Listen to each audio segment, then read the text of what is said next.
Jesus, Senhor, me chego a ti, Bahia Santa mereci, dá-me alívio mesmo aqui, aceita pecador. Eu venho como sou, eu venho como sou, porque Jesus por mim morreu. Eu venho como sou, eu nada posso merecer, tu vês-me prestes a morrer, não me deixes perecer, aceita pecador.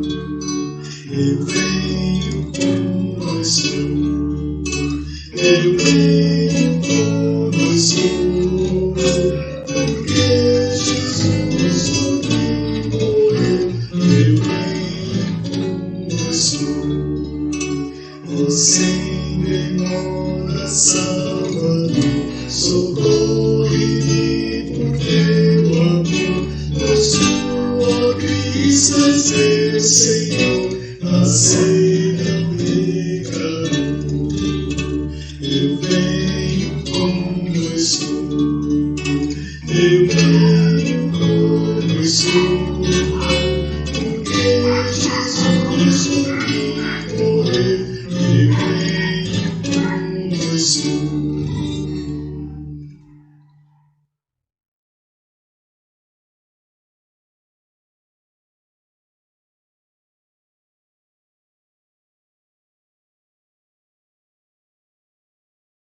Saúde, amados irmãos, com a graça e a paz do Senhor Jesus Cristo. Quero convidar os irmãos a abrirem as suas Bíblias no livro de Salmos, o capítulo de número 40. Livro de Salmos, o capítulo de número 40. Nós vamos ler versículo 1 em diante. Salmo 40, do verso 1 em diante. Esperei confiantemente pelo Senhor, Ele se inclinou para mim e me ouviu quando eu clamei por socorro. Amém? Vamos orar ao Senhor neste momento.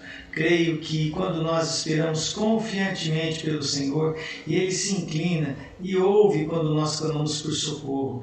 Ele com certeza estende a mão e nos abençoa. Vamos tocar no Senhor, tocar nas vestes do Senhor nesta hora, pela fé. Clamar ao Senhor, pedir que o Senhor esteja nos abençoando, dando um culto de louvor e adoração, bendito, abençoado. Curva a tua cabeça, fecha os teus olhos, oremos. Senhor Deus e Pai Todo-Poderoso, pedimos a Tua bênção para este culto desta noite, para cada ato, Senhor. Pedimos que o Senhor esteja, Senhor, dirigindo, Senhor, cada passo, cada palavra, cada direção, Senhor, que nós tomarmos possa ser de acordo com a Tua vontade. Fala conosco de forma poderosa, Senhor. É o que te pedimos em nome de Cristo Jesus, nosso Senhor e Salvador. Usa cada ato, Senhor, cada oração, cada leitura bíblica, Senhor, cada meditação. Em nome de Jesus, cada cântico, Senhor, para falar aos nossos corações. É o que te pedimos em Cristo Jesus, nosso Senhor e Salvador. Amém. Amém, queridos. Vamos continuar no Salmo de número 40 e vamos continuar lendo a palavra do Senhor Deus. Amém?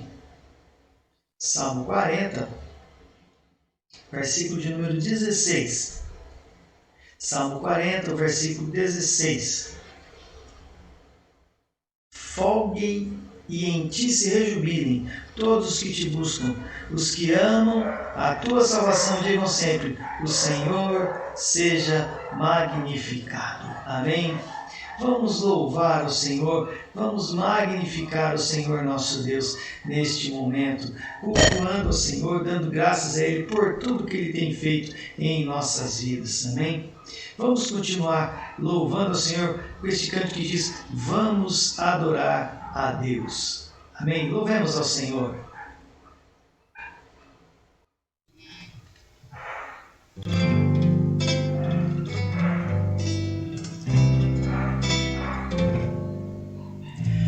Vamos adorar a Deus. Vamos adorar a Deus. Vamos invocar seu nome.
Amém. Louvado e exaltado seja o nome do nosso Deus.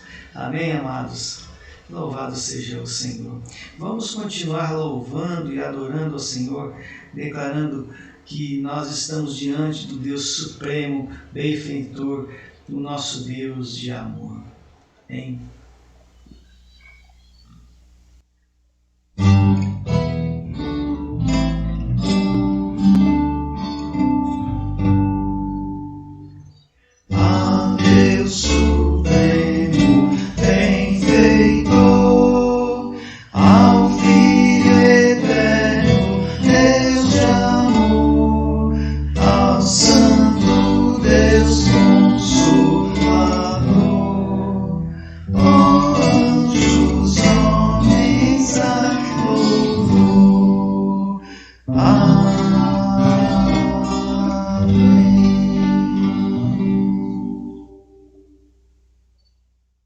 Amém. Graças a Deus, né?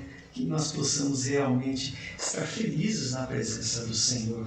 Eu quero convidar você a abrir a sua Bíblia novamente no Salmo 40, o versículo de número 3. Salmo capítulo 40, o versículo 3. A palavra do Senhor diz assim: E me pôs nos lábios um novo cântico, um hino de louvor ao nosso Deus. Muitos verão essas coisas e temerão e confiarão no Senhor.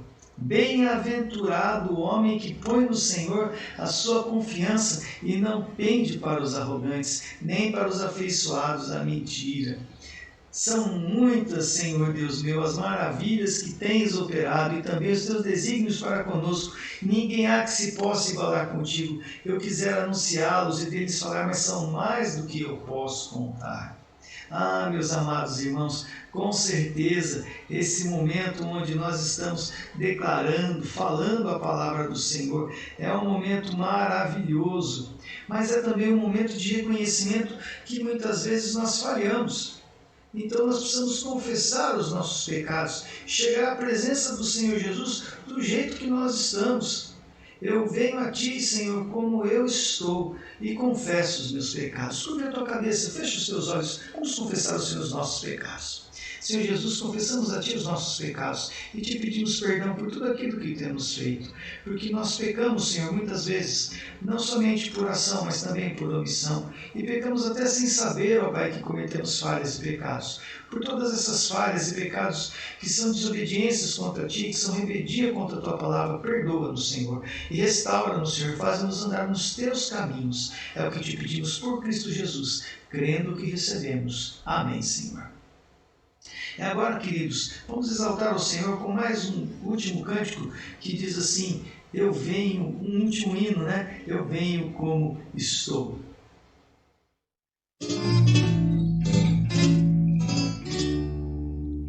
Jesus, Senhor, me chego a Ti, com a santa mereci, glória livre mesmo aqui, anseio pecador. Eu venho como sou, eu venho como sou, porque Jesus por mim morreu. Eu venho como sou, eu nada posso merecer, tu fez-me prestes a morrer.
a Deus, irmãos. Louvado seja o nome do Senhor. Nós podemos louvar ao Senhor com um coração quebrantado e humilde na presença do Senhor. Chegamos na presença do Senhor e agora vamos ler a palavra do Senhor para podermos ouvir a mensagem logo a seguir. Amém, queridos? O meu desejo é que todos nós possamos aprender a palavra do Senhor nesta noite. Vamos continuar este culto de louvor e adoração a Deus, lendo a palavra do Senhor que está no Evangelho de São Mateus, o capítulo de número 21, o verso de número 33. São Mateus, capítulo 21, 33. Vamos ler a palavra do Senhor. Atentai noutra parábola. Havia um homem, dono de casa, que plantou uma vinha, cercou-a de uma sebe, construiu nela um lagar, edificou-lhe uma torre e arrendou-a a uns lavradores. Depois se ausentou do país. Ao tempo da colheita, enviou os seus servos aos lavradores para receber os frutos que lhe tocavam. E os lavradores, agarrando os servos, espancaram a um, mataram a outro, e o outro apedrejaram. Enviou ainda outros servos em maior número e trataram-nos da mesma sorte. E por último enviou-lhes o seu próprio filho, dizendo: a meu filho respeitarão. Mas os lavradores, vendo o filho, disseram entre si: este é o herdeiro, ora vamos, matemo-lo e apoderemo-nos da sua herança. E agarrando, lançaram-no fora da vinha e o mataram. Quando, pois, vier o senhor da vinha, que fará aqueles lavradores? Responderam-lhe: fará perecer horrivelmente a estes malvados e arrendará a vinha a outros lavradores que lhe remetam os frutos nos seus devidos tempos. Perguntou-lhe Jesus: nunca lestes nas Escrituras? A pedra que os construtores rejeitaram, essa veio a ser a principal pedra angular. Isto procede do Senhor e é maravilhoso aos nossos olhos. Portanto vos digo que o reino de Deus vos será tirado e será entregue a um povo que lhe produza os respectivos frutos. Todo o que cair sobre esta pedra ficará em pedaços, e aquele sobre quem ela cair ficará reduzido a pó. Os principais sacerdotes e os fariseus, ouvindo estas parábolas, entenderam que era a respeito deles que Jesus falava. E conquanto buscassem prendê-lo, temeram as multidões, porque estas o consideravam como profeta. Amém, queridos? A palavra do Senhor é poderosa. Vamos ter um breve momento de oração, pedindo que o Espírito Santo de Deus nos capacite. Oremos. Espírito Santo do Senhor, dirige as nossas vidas nesta hora, dirige o coração de cada irmão e cada irmã à Tua presença, que possamos, ó Pai, neste culto desta noite, te adorar, cultuar, servir, Senhor, e receber também o alimento espiritual. Fala conosco, Senhor, através desse trecho da palavra, é o que te pedimos por Cristo Jesus, nosso Senhor e Salvador. Amém, Senhor. Bom, amados irmãos, nós estamos diante de um trecho maravilhoso da palavra de Deus. Um trecho que é um pouco preocupante, porque diante dos nossos olhos está o tema que nós vamos falar. E esse tema, que é tão difícil de se lidar com ele, é a parábola dos lavradores maus. É assim que está na Bíblia, na tradução João Ferreira de Almeida. Este título está lá. Porém, estudando alguns pastores que leem a Bíblia, estudam a Bíblia há muitos anos, eles comentam que seria melhor colocar o título A Parábola dos Lavradores Rebeldes. De fato, eu coloquei como título do sermão Os Lavradores Rebeldes e a sua importância para a nossa vida. Então ficaria assim, deste modo, né? A parábola ou os lavradores rebeldes e a sua importância para a nossa vida.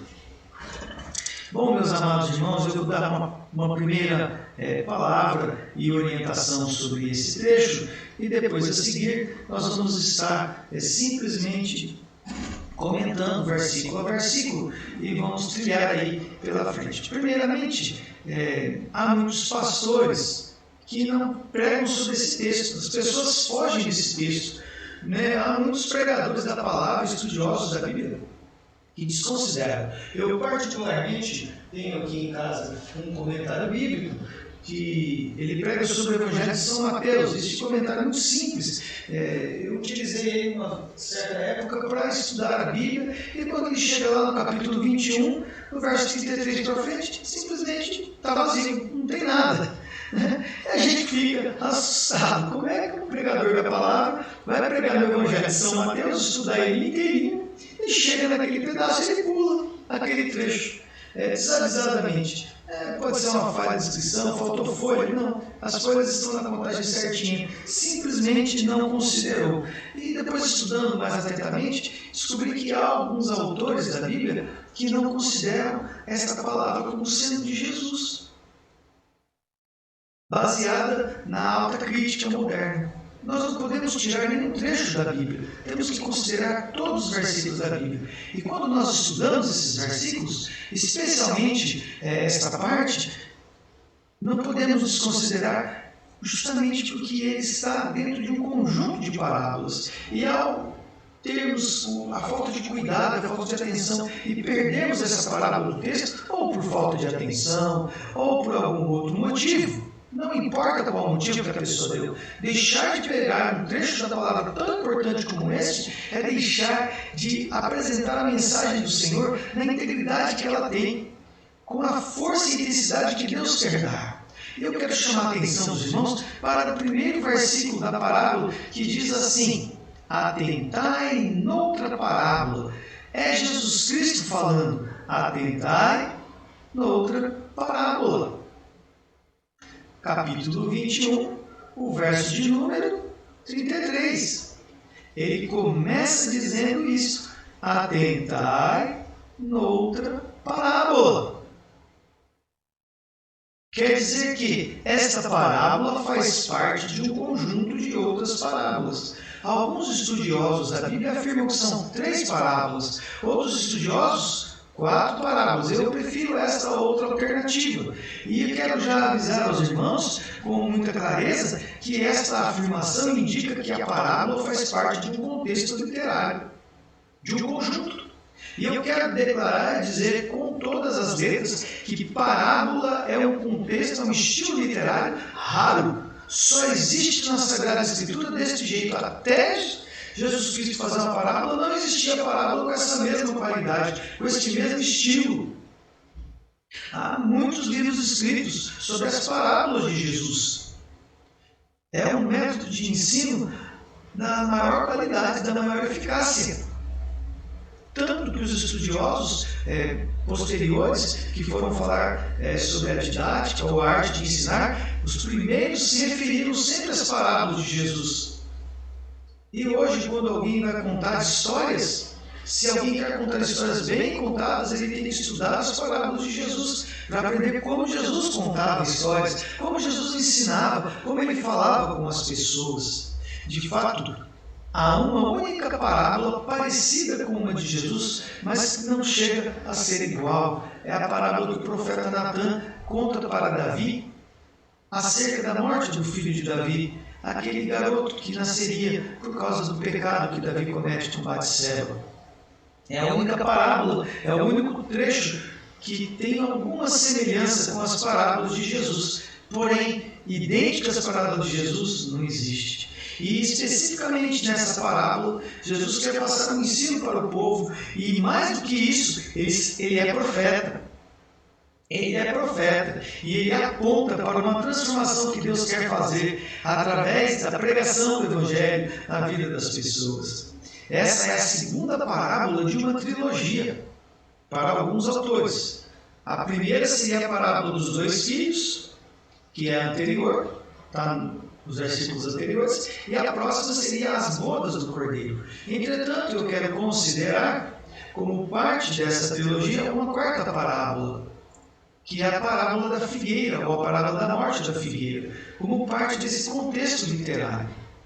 E se a gente desconsiderar qualquer uma dessas parábolas, o significado fica prejudicado. Mas especialmente se deixarmos de lado esta parábola dos lavradores maus, perde-se todo o significado e sentido das outras. De modo que os estudiosos da Bíblia que deixaram ela de lado, a mensagem que eles pregavam perdeu todo o potencial profético, todo o potencial de evangelização, todo o potencial de derramar o poder de Deus sobre a vida das pessoas. Portanto, não podemos deixar de lado essa parábola e pregar a intensidade que o Senhor Jesus Cristo queria para aquela época, no dia de hoje, em nome do Senhor. Amém, queridos? É assim, com esse espírito quebrantado, de respeito à palavra de Deus, com a autoridade do Senhor, do Espírito Santo de Deus, é que nós vamos para o estudo dessa parábola. Vamos deixar então de lado todos esses pressupostos arbitrários escolhidos por homens para deixar de lado uma parábola dessa, e vamos deixar eles de lado, esses pressupostos, e vamos dar a esta parábola o valor que o Senhor Jesus Cristo dava. Porque ela mostra a visão ministerial que Jesus Cristo tinha, ela mostra a compreensão que Jesus Cristo tinha sobre a sua pessoa, o seu destino futuro, e mostra também o que ele queria dizer para aqueles homens. E, lógico, isso vai deixar claro para nós porque que algumas pessoas querem retirar o texto da Bíblia, porque certamente essa parábola aponta para algumas dificuldades que as pessoas têm tido hoje em dia. A metodologia que nós utilizamos para fazer a leitura dela é a teoria do texto. E essa teoria textual que nós utilizamos, ela vai encontrar uma oposição básica que existe no texto, um conflito que existe no texto. E esse conflito que existe, ele se estabelece entre o dono e os arrendatários da propriedade. Então nós vamos ao texto e vamos procurar definir no texto quem são esses personagens. Primeiramente, nós temos um narrador na parábola, e esse narrador é o próprio Senhor Jesus Cristo. É ele que vem contando a palavra e vem dizendo essa palavra de Deus às pessoas. Os ouvintes da parábola são os sacerdotes e anciãos. Então, como é que eu sei quem é o narrador? Como é que eu sei quem é os ouvintes? Então, nós vamos para os versículos 23 e depois os versículos 33 e vou mostrar que Jesus Cristo é o narrador da parábola. Então, Mateus 21, versículo de número 23, por isso a gente deixou aqui o texto aberto. Mateus 21, verso 23 diz assim: Tendo Jesus chegado ao templo, estando já ensinando, acercaram-se dele os principais sacerdotes e os anciãos do povo, perguntando: com que autoridade faz estas coisas? E quem te deu esta autoridade? Então, Jesus foi ao templo e ali estavam quem? Os sacerdotes e os anciãos do povo. Então, nós temos aí quem começa a responder, é Jesus, porque ele vai começar no versículo 24, ele vai começar dizendo: e Jesus lhes respondeu: eu também farei uma pergunta, se me responderes, também vos direi com que autoridade faço estas coisas. Então aí nós temos Jesus Cristo falando e falando com os anciãos sacerdotes. E temos quem são os ouvintes. E vamos a seguir passar ao verso 33, porque ele também fala sobre essa temática. No verso 33 está lá: atentai na outra parábola, havia um homem, dono de casa, e Jesus contando. Certo, meus filhos? Ele contando. E o outro trecho que nós temos pela frente, que é sobre os sacerdotes e os anciãos, nós acabamos de ver que falou sobre os anciãos, faltou o versículo 45 ainda. Então, Mateus 21, 45 diz assim: os principais sacerdotes e os fariseus, ouvindo essas parábolas, entenderam que era a respeito deles que Jesus falava. Então, aí, diante dos nossos olhos, nós temos quem são as pessoas envolvidas, certo, irmãos? Temos aí que os envolvidos nesse momento, que estão nessa parábola, primeiramente Jesus como narrador, e como ouvintes nós temos os sacerdotes, os fariseus e os anciãos do povo. Então a palavra foi falada para as lideranças religiosas judaicas e falada também para o povo, porque tinha gente de povo ali, tinha os anciãos, pessoas mais velhas, pessoas experientes. Então nós vemos que essas pessoas que ali estavam eram os ouvintes dessa parábola. Não somente dessa, mas das outras também.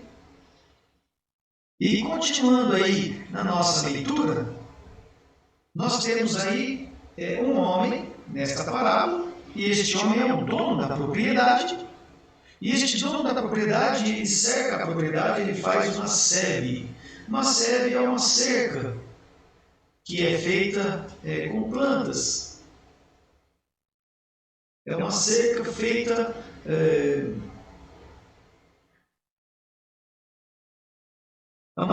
feita com árvores ou com plantas. Até hoje é feito assim. Então ele cercou o parreiral dele, os pés de uva, cercou a vinha com plantas. Veja o capricho dele. Fez algo bonito, maravilhoso. E depois construiu nela um lagar. O que é o lagar? É o local onde as pessoas pisam as uvas para fazer vinho.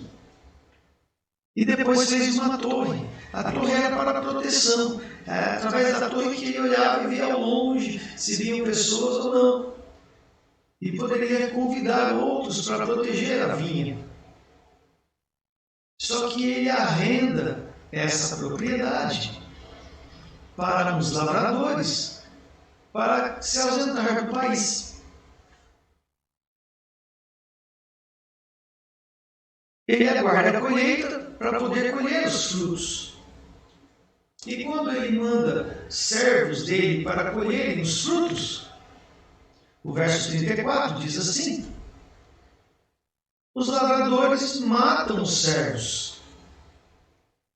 Isso aparece no 35. A uns espancam e a outros matam, o outro apedreja.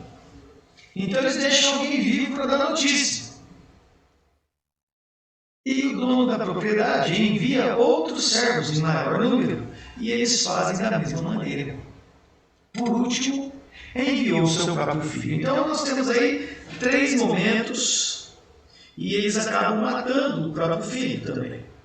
Então nós temos 3 momentos aí nessa parábola. Né? E esses 3 momentos que nós temos na parábola, eles estão bem claros. E se nós pegarmos esse texto e compararmos com os demais evangelhos, porque esse trecho já aparece nos 3 evangelhos, Mateus, Marcos e Lucas, né? Nos chamados evangelhos sinóticos, os evangelhos que têm a mesma visão. Então, nesses 3 evangelhos que a palavra de Deus aparece, fica claro, fica evidente uma pequena diferença nessa parte. É aqui. Todos eles passam pelo mesmo tratamento no Evangelho de Mateus. No Evangelho de São Lucas e São Marcos, há uma pequena gradação. Os primeiros eles batem e espancam, o segundo matam, o terceiro apedreja. Ou vice-versa, o segundo espanca, o terceiro, ou o segundo apedreja, o terceiro mata, porque é o filho do dono que é morto. Né? Então, de fato, a semelhança entre os textos é muito grande, muito forte, muito intensa, o que indica que provavelmente essa palavra que foi dita por Jesus foi uma palavra forte, fiel, firme, certeira, e nessa parábola Jesus Cristo aparece com a característica de profeta. A mesma característica dos profetas do Antigo Testamento, a característica de denúncia do pecado. Jesus está denunciando o pecado dos sacerdotes, o pecado dos fariseus, o pecado do povo também. Então nós aqui temos que estar atentos, olhando e comparando o que está escrito na Sagrada Escritura com a nossa vida, para verificar se por acaso, se porventura, estes pecados denunciados não estão em nós também, e se não há uma oportunidade de modificação na nossa circunstância, de mudança e de vitória para a nossa vida, como Jesus também apresentou essa possibilidade para aqueles homens, muito embora a visão deles era totalmente negativa. Eles disseram que o dono da propriedade viria e tiraria deles e daria a outro. De fato, esse outro a quem a propriedade seria dada, hoje nós podemos imaginar, depois no final eu vou entrar nesses detalhes e traduzir para nós hoje para quem que ele estava dizendo, para que grupo ele estava dizendo isso, para onde ia esse povo. O fato é que aqueles homens mataram o filho do dono, o filho do proprietário. O fato é que eles acabaram com a vida dele. Lançaram-no para fora da vinha e mataram. Essa parte fala com clareza de que Jesus Cristo morreu fora do arraial. Poucas pessoas pensam nesta relação de Jesus Cristo morto fora do arraial, fora da cidade, fora do povo de Deus também. Ele não é lançado para fora de Israel, fisicamente, mas ele é lançado fora de Jerusalém. E fora de Jerusalém ele é considerado como um bandido, como um ladrão, como alguém que é fora do povo de Deus. E esse Senhor Jesus Cristo, a quem nós amamos, foi lançado para fora da vinha. E aqui nós temos a primeira representação. Quem é a vinha? Então, o dono da propriedade é Deus, o dono da casa é Deus. Os lavradores maus, os lavradores rebeldes, desobedientes, são os anciãos, os líderes religiosos de Israel. E aqui o Filho é o próprio Senhor Jesus Cristo, que é lançado para fora do reino de Deus, para fora de Israel. Ele é abandonado pelos seus. A palavra de Deus aqui é muito importante de ser lida, especialmente aqui começa a fazer uma ligação com outro evangelho. Um evangelho que não é sinótico, é o evangelho de São João. Então, o capítulo de número 1 de São João, se não me falha a memória, versículo 13 ou 14. São João, capítulo 1, verso 11. Veio para o que era seu, e os seus não o receberam. Ele veio para os seus, mas os seus não o receberam. Que dificuldade! Ele veio para Israel, e Israel não recebe. Israel rejeita. Então, nós podemos retornar lá para o texto de São Mateus, o capítulo de número 21, onde o Senhor está dizendo, com muita clareza, verso de número 40, quando, pois, vier o Senhor da vinha, deixa eu voltar lá. Agora sim. Quando, pois, vier o Senhor da vinha, que fará aqueles lavradores? Jesus pergunta para os seus ouvintes, e eles lhe respondem: fará perecer horrivelmente a estes malvados, e arrendará a vinha a outros lavradores que lhe remetam os frutos nos seus devidos tempos.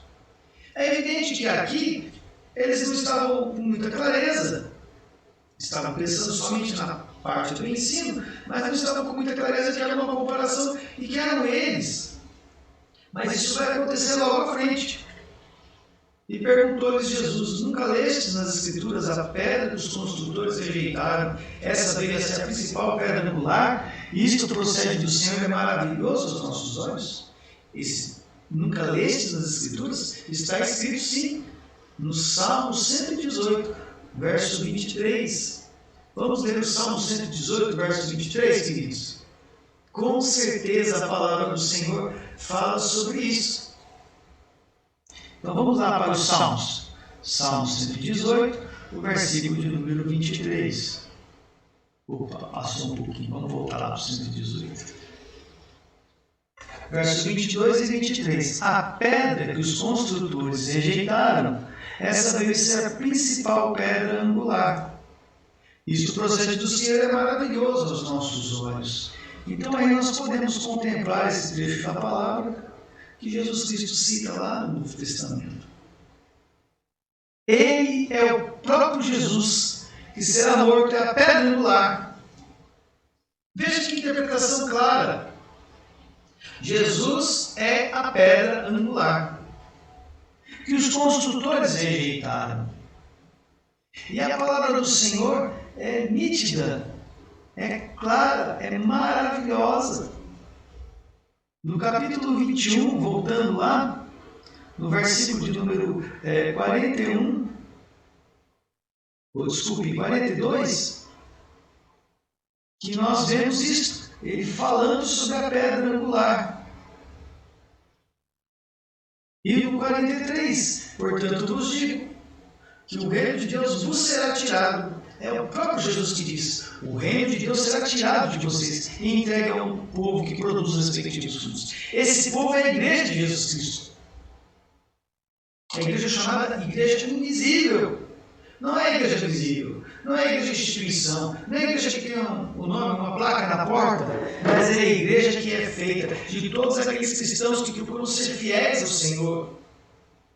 Porque a igreja visível, a igreja de instituição, ela tem as suas normas, tem as suas regras que servem ao que for a sociedade. E muitas vezes, muitas pessoas conseguem fazer parte da igreja de instituição, mas a gente vê que o comportamento delas é como o joio no meio do trigo. Falta conversão, falta transformação. E por mais que se pregue a palavra, muitas vezes essas pessoas não conhecem o Senhor ainda. Mesmo estando dentro da igreja, ou da igreja denominação, das denominações diversas que existem. A isso, João Calvino disse que era a igreja visível, mas que a igreja invisível, a igreja que pertence a Deus, ela é feita dos salvos, aqueles que creem em Cristo Jesus e que manifestam os frutos. Mas quais são esses frutos que as pessoas têm que produzir?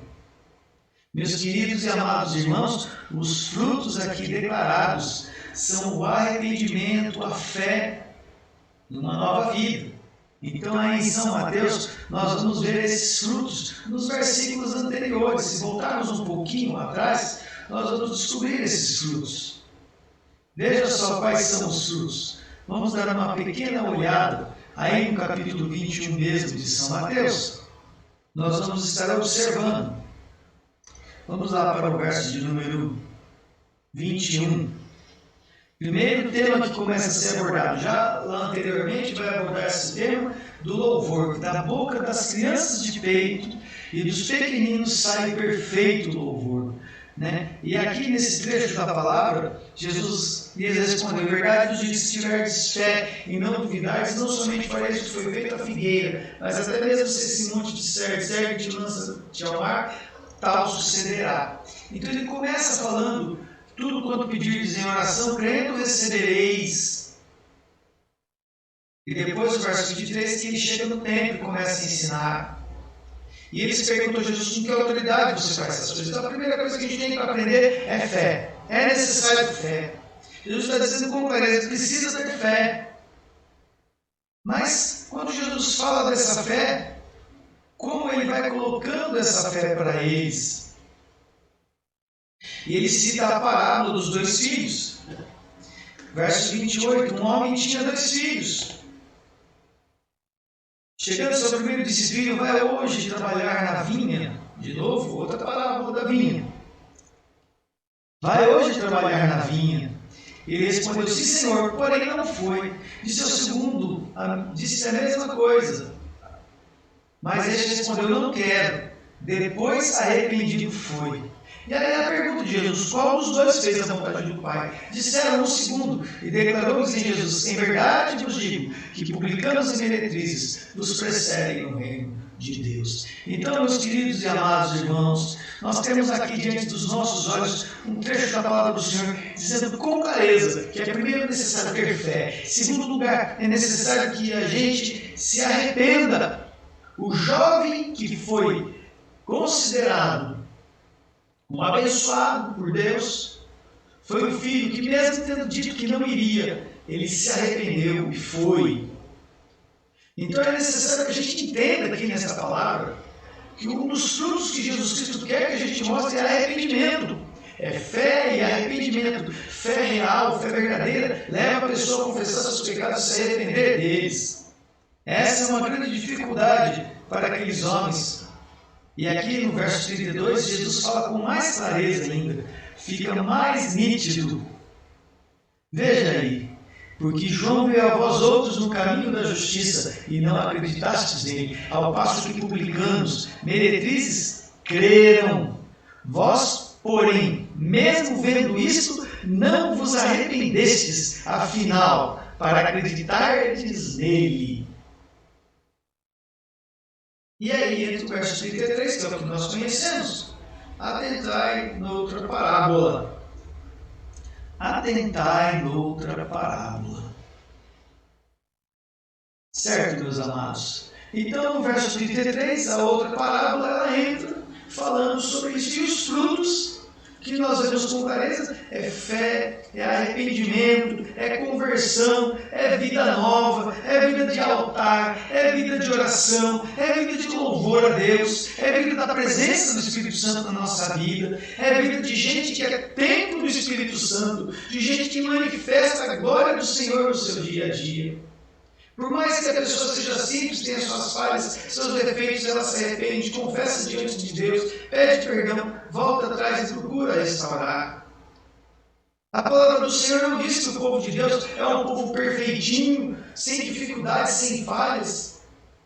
Ser perfeito na presença de Deus é andar reconciliado com o Senhor, é andar debaixo do perdão da graça. É isso que Jesus está dizendo para aqueles anciãos. Eles não tinham compaixão de nada, de ninguém, puniam a todos e escondiam seus próprios erros.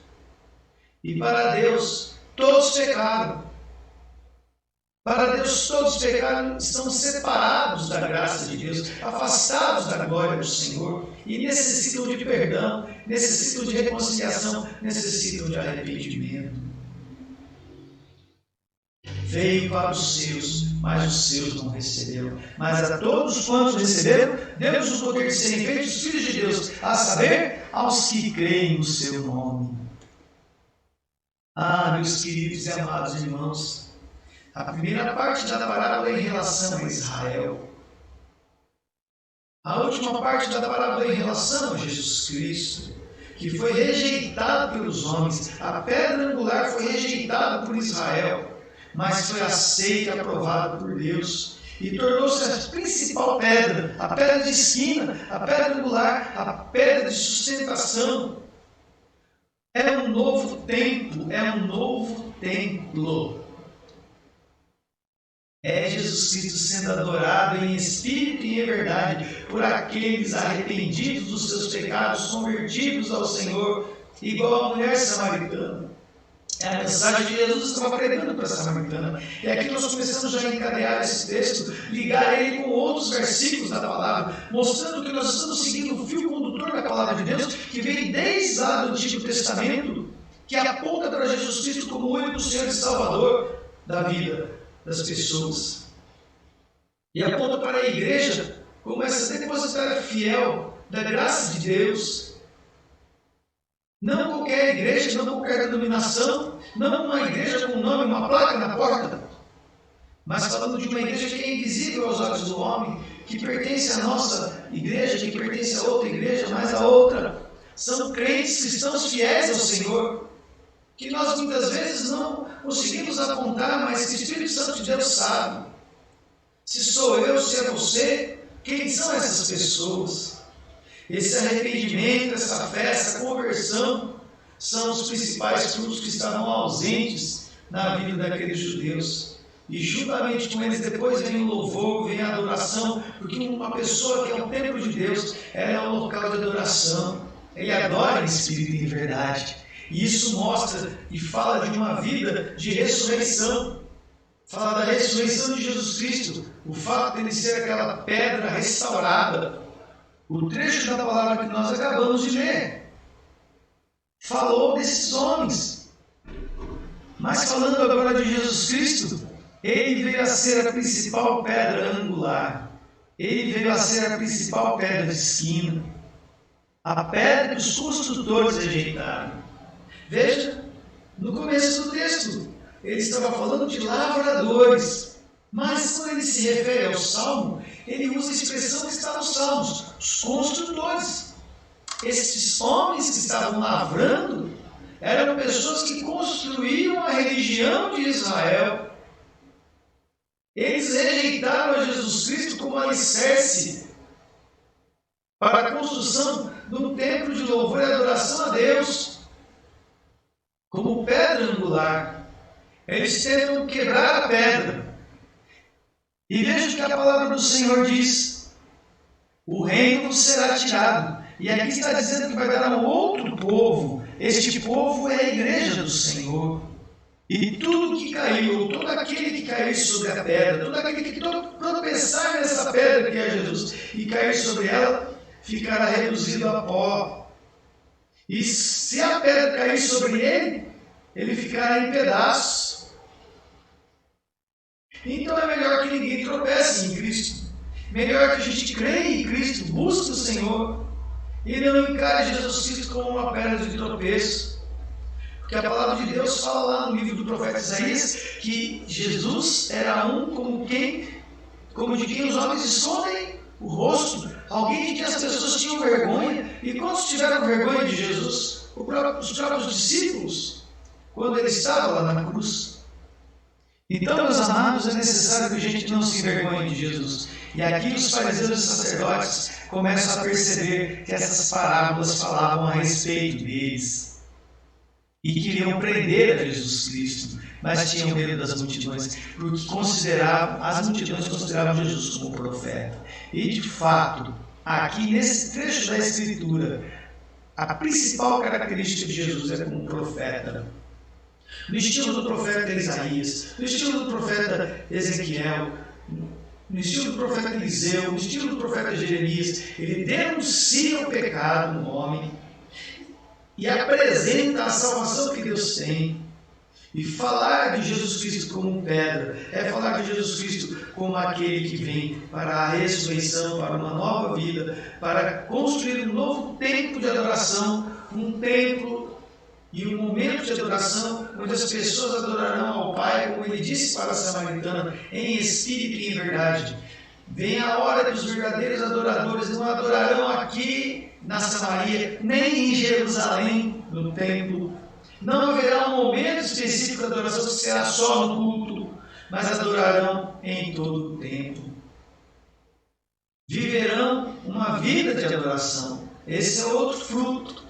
Ser templo de Deus, ser adorador do Senhor o tempo todo, é outro fruto do Espírito.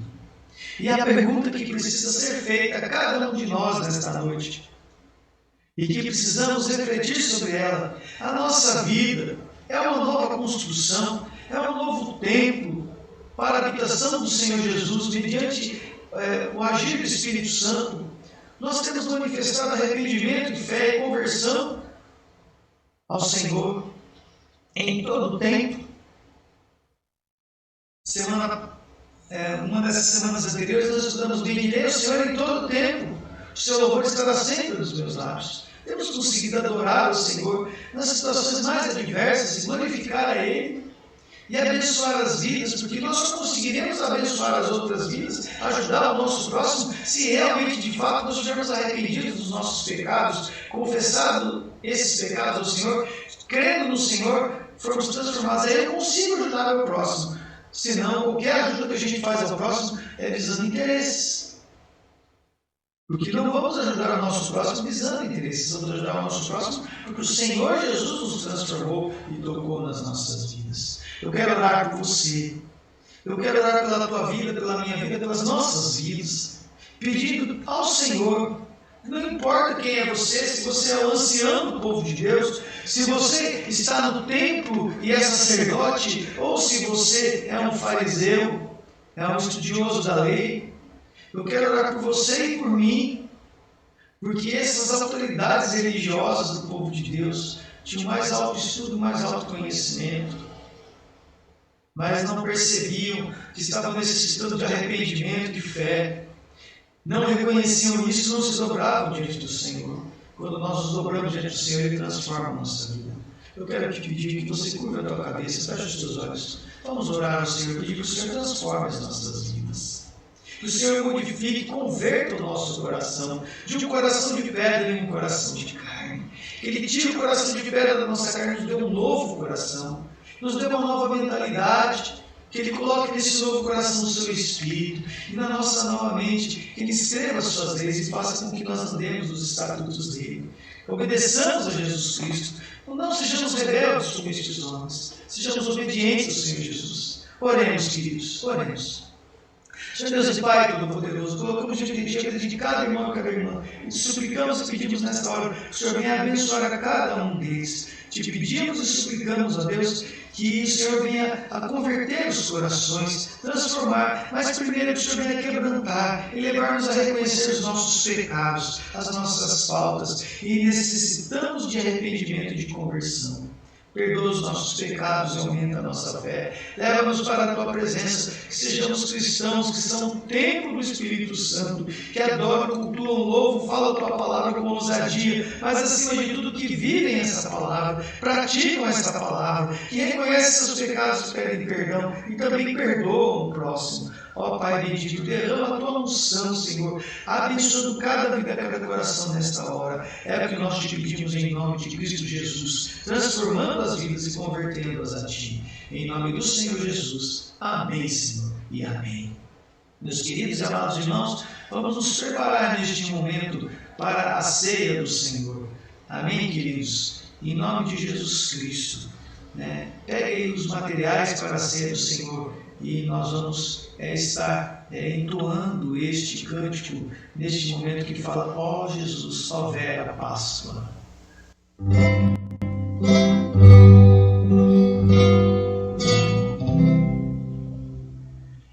Ó Jesus, ó vera Páscoa, suspirada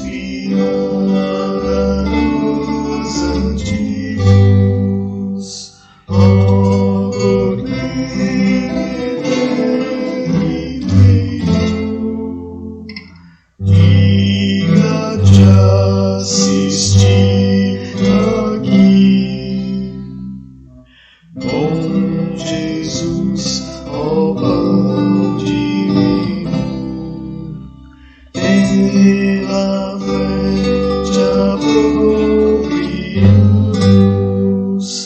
és as almas alimento que sustenta o nosso amor.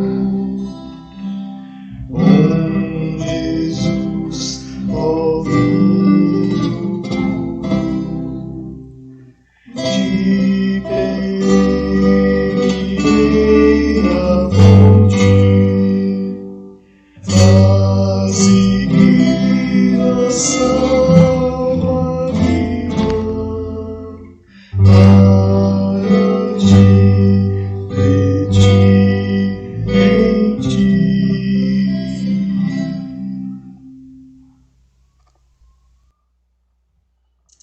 Amém, amados. Graças a Deus. Graças a Deus, irmãos. Na noite que o Senhor Jesus Cristo foi traído, Ele tomou o pão e, após ter dado graças, Ele o partiu e disse: tomai e comei, este é o meu corpo que é partido por vós. De modo semelhante, pegou o cálice e disse: tomai e bebei, este é o cálice da nova aliança no meu sangue, porque todas as vezes que comerdes do pão e beberdes do cálice, celebrais a morte do Senhor, até que Ele venha. Vamos orar consagrando os elementos, em nome de Jesus Cristo. Oremos. Senhor Jesus, nós consagramos a Ti o pão e o cálice, Senhor, o suco da uva. Ó Pai bendito, consagramos a Ti, Senhor, consagramos a Ti, ó Espírito, e declaramos que são abençoados estes elementos para a Tua honra e para a Tua glória. Declaramos, Senhor, em nome de Jesus Cristo, que cada um desses elementos, ó Pai, representa a presença de Jesus Cristo no meio do Seu povo, representa o sangue de Jesus e representa o corpo de Jesus Cristo. Neste sangue recebemos nova vida, neste corpo recebemos o perdão dos nossos pecados. Agora, Senhor, que oramos e abençoamos esses elementos, vem, Senhor, e age em cada coração e se faça presente, Jesus, em cada vida, curando, perdoando, salvando e libertando, porque já oramos e confessamos nossos pecados e colocamos diante de Ti e Te pedimos que Tu faças novas todas as coisas. Ressuscita, Senhor, traz nova vida a cada irmão, cada irmã. Tudo isso Te pedimos em Teu nome, Senhor. Amém, Senhor Jesus, e amém. Amém, queridos? Vamos participar dos elementos. Tomai e comei, este é meu corpo que é partido por vós. Tomai e bebei, este é o cálice da nova aliança no meu sangue. Oremos ao Senhor. Senhor Deus e Pai Todo-Poderoso, abençoa, Senhor, a vida de cada irmão, cada irmã. Derrama a Tua bênção, a Tua graça sobre a vida dos Teus filhos, Senhor, protegendo, salvando, curando, libertando, renovando as forças. Senhor, Te agradecemos por tudo isso e Te pedimos, Senhor, que o Senhor ressuscite Haja com o poder da ressurreição na vida deles, ó Pai, fazendo com que eles tenham força para lutar, vencer, plantar e colher e saltar sobre as dificuldades e os problemas, vencendo-os em Teu nome, Senhor. Tudo isso nós te pedimos em nome de Jesus Cristo, para a Tua honra e para a Tua glória. Recebe a bênção do Senhor nesta hora. Que a graça de Jesus Cristo, o amor de Deus Pai, Criador dos céus e da terra, a comunhão e as consolações do Espírito Santo esteja com todos vós e com o povo de Deus espalhado pela face da terra, desde agora e para todos sempre. Amém e amém. Graças a Deus, queridos. Vamos estar neste momento encerrando o culto desta noite, glorificando ao nosso Deus, para a honra e glória do Senhor Jesus Cristo. Amém?